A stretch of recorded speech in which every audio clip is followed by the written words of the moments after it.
What's up, everybody? Welcome to another installment of the Pug's Thoughts in the Doghouse. I'm Pug, and here's what I'm thinking. So throughout this football season, we've talked about mainly two of my three teams, of the three teams I follow. We talked about the Central Washington Wildcats. They already won their conference. They missed the playoffs, but they won their conference.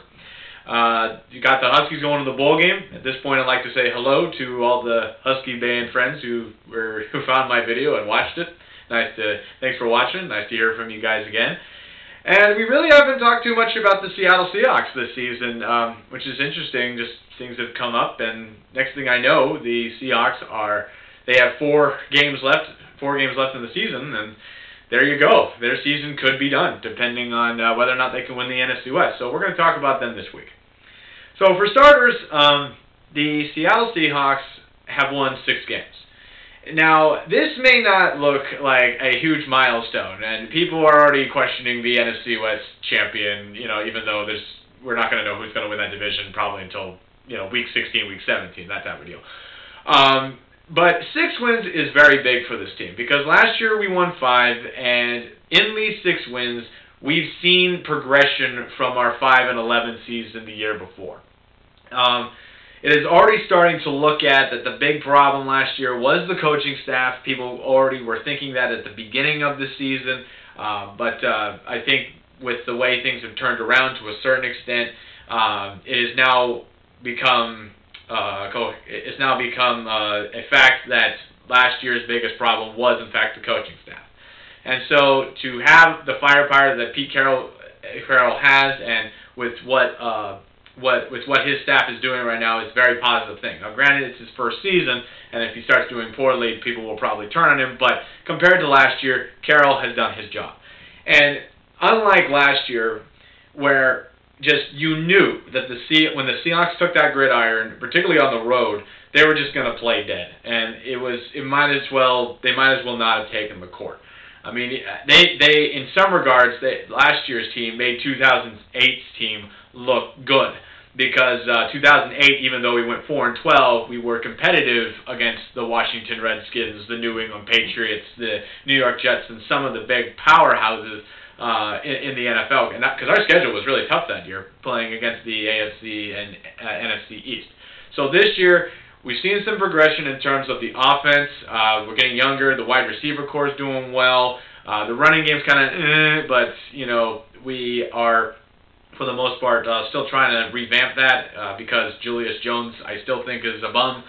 And so that's good. That's good to see. And to be 6-6 at this point, I really don't see any downsides to being 6-6, because after last year, I mean, to be at 500 at this point of the season after what we went through last year is quite a big accomplishment. Now, I said at the beginning of the season I expected this team to win at least 6 games, and we've won at least 6 games, so now I, as a Seahawks fan, can now start focusing on winning the NFC West. And the NFC West is still a toss-up. It's a toss-up between St. Louis, Seattle, and a little bit of San Francisco. The Seahawks could knock San Francisco out of the playoff picture completely if they beat them this weekend. Hopefully that's the case. So, that being said, St. Louis and Seattle actually play each other on the last day of the regular season in Seattle. So I'm pretty sure that was the big ticket in the NFL at the beginning of the year, which I find kind of funny.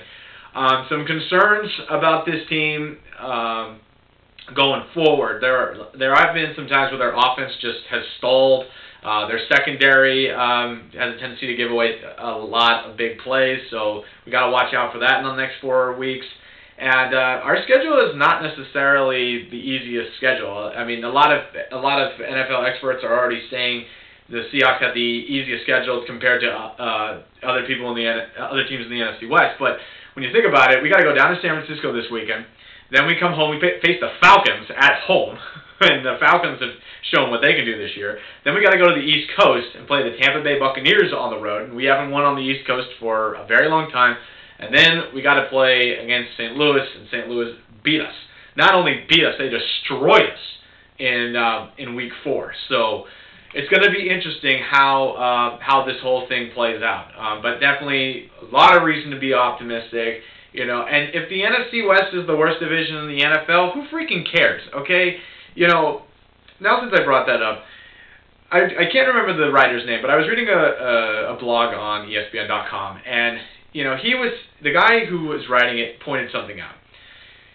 This year, everybody hates the NFC West. It's obvious. It's the worst division in football. I'm not going to defend it. The stats don't lie. However, the writer, once again, I wish I could remember his name, pointed out in 2002 and 2003, people were saying the same thing about the AFC North. Because at the time, the Ravens weren't very good, the Steelers were okay, the Browns weren't very, well, when have the Browns ever been good? I know they had that one playoff appearance, and the Bengals, they were nowhere to be seen. So my point is every division goes through highs and lows. And if this is the lowest, if this is the lowest of the low, so be it. It doesn't matter. We're competing, and we're trying to win our division, which is ultimately what you want to do. Okay, you're not going to say at the beginning of the year in any sport, oh, well, I'm going to go 500 and I'm going to get a wild card berth.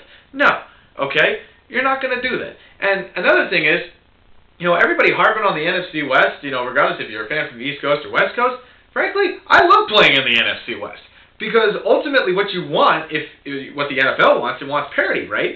Well, each week it's like you're playing Russian roulette. Which NFC West team is going to win? Which team is going to lose?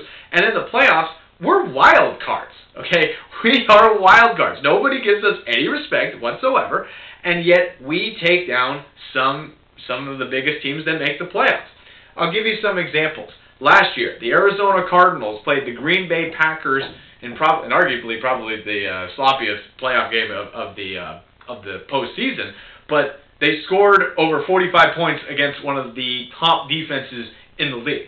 Okay, look at last year. Did anybody give Arizona a chance against Carolina or even Philadelphia for that matter? Look what happened.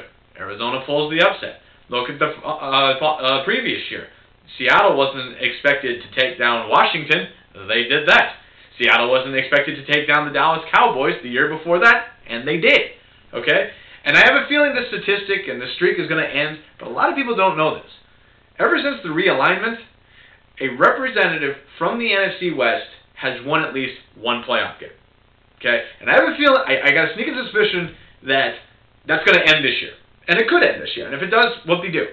But it goes back to the point where the NFC West may be terrible in the regular season, but in the postseason, we're wild cards. And it makes the NFL a lot more interesting. It makes, and frankly, the average NFC West fan, the Cardinal, San Francisco, St. Louis, and Seattle fan, our attitude is this. Our attitude is not necessarily win the Super Bowl. Our attitude is win your division, get to the playoffs, see what happens. And another thing is, haven't you guys noticed in the last 5 years, the NFC champion has come from the NFC West? So, just because it's a bad division doesn't mean it needs to be broken up or, say what you want about the NFC West. That's what I'm saying. I personally don't mind it. I love playing in the worst division of football. I think it's entertaining. I think it makes it more interesting. And people need to stop harping on it, okay? I am hoping that whoever wins the NFC West does have at least a 500 or above record. So go Hawks. Let's go get the next 4 games, and we'll see you next week. Thanks for watching another installment of the Pug's Thoughts in the Doghouse.